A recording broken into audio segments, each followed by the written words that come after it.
Another day, another basketball stories na naman ang pagkukwentuhan natin. At ngayon nga ay pag-uusapan natin ang naging debut game ni Jonathan Kuminga at ang balitang may tatanggalin na nga po ngayon sa Los Angeles Lakers. For the first time nga po simula nang mai-trade si Jonathan Kuminga sa Atlanta Hawks ay sa wakas nakapag-debut na nga po ito sa kanilang panalo ngayong araw laban sa Washington Wizards.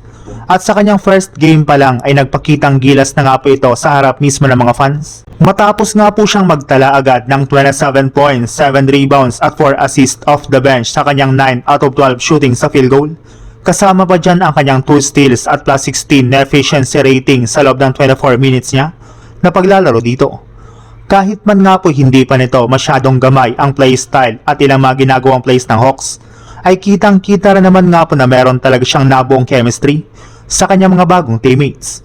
Marami rin naman nga po mga fans ang nagsabi na may lalabas talaga ni JK ang kanyang tunay na laro sa Hawks since binibigyan nga po siya dito ng importansya at mas mahabang minuto kumpara sa Golden State Warriors na mas nakafocus lang kay Stephen Curry.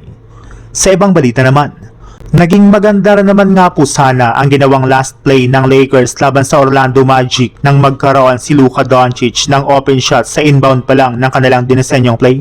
Ngunit imbis nga po na itira niya ito ay mas pinili pa nga po niyang ipasa ang bola sa hindi libreng si LeBron James na naimintis rin naman ang kanyang fadeaway 3-pointer.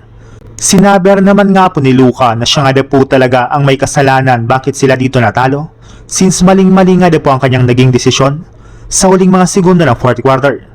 Dapat nga po sana ay sinubukan niyang sumalaksak o kung hindi naman ay gumawa siya ng 3-pointer sa crucial seconds ng kanilang laban.